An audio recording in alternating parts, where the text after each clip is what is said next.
Very good morning to you at home and to former Wales, Swansea and Everton defender Ashley Williams joins us, and European football expert Andy Brassell is in the studio as well. Great to have you both with us. Finally, it looks like there has been a breakthrough between Chelsea and Manchester United regarding a deal for Alejandro Garnacho. A deal is now closed with a compromise to be reached regarding the valuation. Ashley, it feels like now we can say, with 4 days to go in the window, that Alejandro Garnacho will probably be a Chelsea player. But given it's a World Cup year as well, he's been left out of the Argentina squad for the upcoming games. How much does Alejandro Garnacho need this move? Yeah, he's desperate. I think he's made that clear from the start. He wanted to go to Chelsea. That was his preferred team. It's a good move for Manchester United. Obviously, he's got no desire to play for Manchester United anymore. As you said, he needs to get back into that Argentina squad.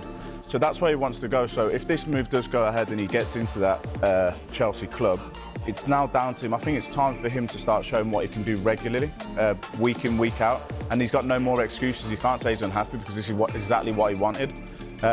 Whether he fits into that system or not, or where he fits in and how they use him, is I'm not sure yet. But for him himself as a player, he wanted this, he's got it. So now it's time to let his actions do the talking.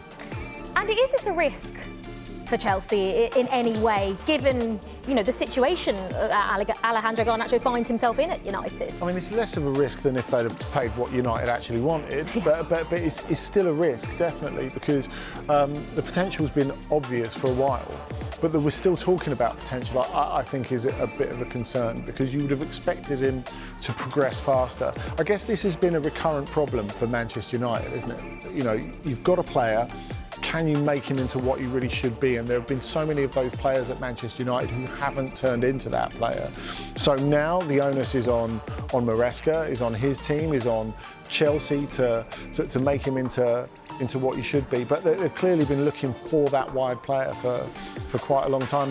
They didn't feel that Jadon Sancho was it, so they've gone with Garnacho instead. Yeah, it's interesting about Alejandro Garnacho, because like you say, you're not quite sure actually where he fits in, but there's a real opportunity there with Jamie Gittins really the only rather recognised left winger. If Alejandro Garnacho comes in and sorts himself out, gets focused, there's a real chance that he could nail down that starting spot, given that Gittins only came in the summer. Yeah, I think you nailed it there as well. It's about him mentally being a professional now, and I think sometimes you see a little bit the odd tantrum here. Sometimes he does a bit more talking off the pitch than he should do on the pitch. We've all seen the flashes of what he can do. He's clearly a good football player, but what he needs to do now, if he gets this move, is settle down and make that position his position now.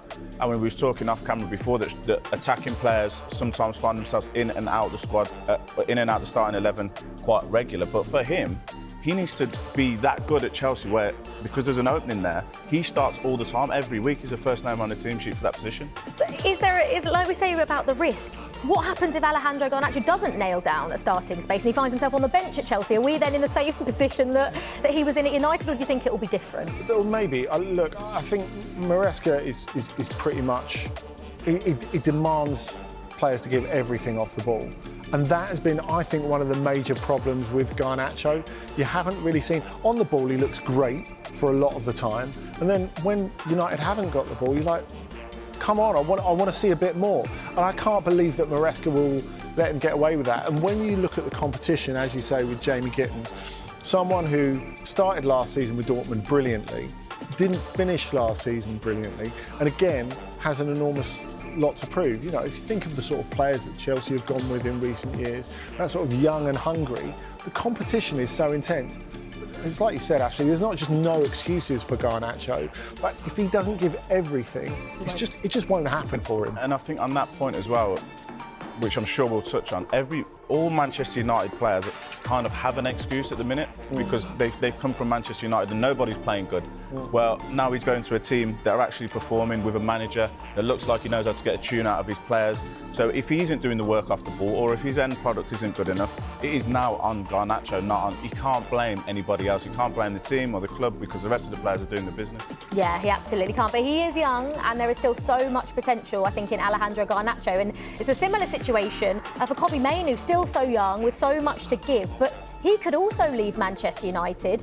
Ruben Amorim saying he does believe in the midfielder amid interest from clubs in the Premier League and across Europe. But actually, I mean, it's all good and well coming out and saying that you do believe in a player, but you're not really giving him any game time. So what does that mean? It's a World Cup here for Kobbie Mainoo as well. Well, I think from the manager's point of view, he's probably saying the right thing. But if I'm a player and my manager's coming out post-match or in the press conference saying he believes in me, but he's not playing me, that tells me that he doesn't really believe in me. And we've all seen again his quality, what he can do in the Premier League and on the international level. He needs to be playing for a top team. He's a good player, and also he's so popular in the area, in the Manchester area, that fan base. I'm not sure if he leaves that team, how that's going to go down at all. I don't think it'll go down very well. It's a really difficult sell to the fans, I think, because obviously United have had their difficulties. And on the whole, the fans who filled Old Trafford have really stuck with them. But I think this is going to be difficult to swallow. If you think of like Danny Welbeck and how much it hurt those Man United fans when he went, because someone who comes through the system to excel, and Mainoo is someone who could be one of their best players if they develop him right. There's no doubt about that. It would be such a shame. I think a lot of United fans would find that very difficult to accept, particularly if he went to a Premier League rival and excelled there. And obviously Premier League clubs are interested in Kobbie Mainoo, but there are some European suitors as well. Where do you think he would be best suited if he was to go abroad, Andy? I could see him, not that I think they especially need him at this moment. I could see him being a Bayern player. And I could see him be a really, really good Bayern player. You look at the energy that they play with and you look at the energy that he plays with at their best. And look, Kimmich and Goretzka aren't going to go on forever. I would be looking at that. I don't think they have the money to make it happen, but I think he'd be great there.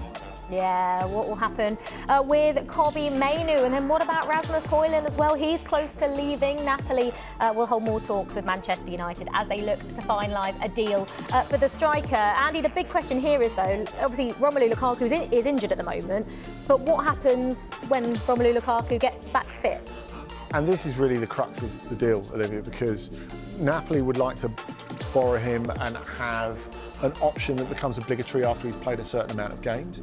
And I guess Manchester United are looking at that and thinking, OK, well, if Lukaku gets fit and they never play him again, we're left with this problem again this time next year, which is an issue. I mean, in terms of what United are realistically looking for, I think you have to be honest and say there's not a lot of days left in the transfer window. They've been trying to ditch him for a long time now. He's fallen well short of expectations there. He's used to Serie A. We know he can perform well there.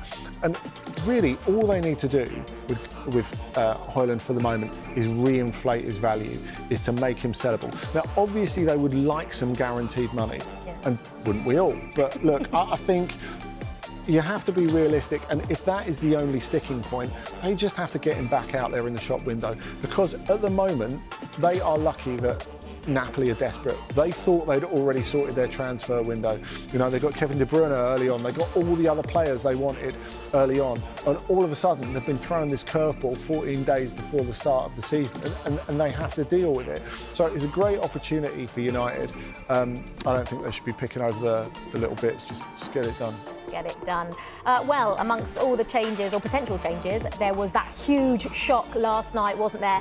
They hit a new low, suffering an embarrassing defeat to Grimsby Town in the Carabao Cup second round after what was an absolutely brilliant penalty shootout, by the way. But actually, I think embarrassing, it feels like the right word to sum up Manchester United last night. 100%, but I think before we get onto that, fair play to Grimsby. Well done, Grimsby. Let's not forget that.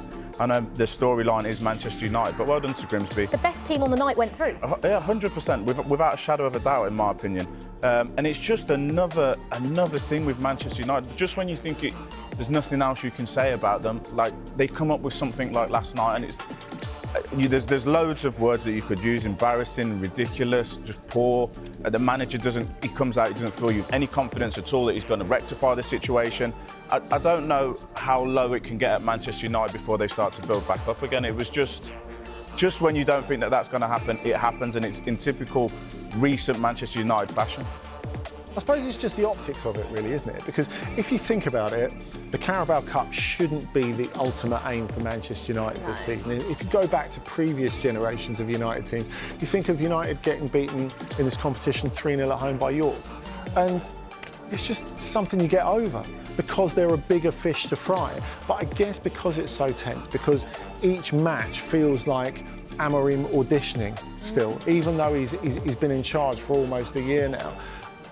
This is why it means so much. And it shouldn't mean so much, but it says a lot about where United are at this moment that it does.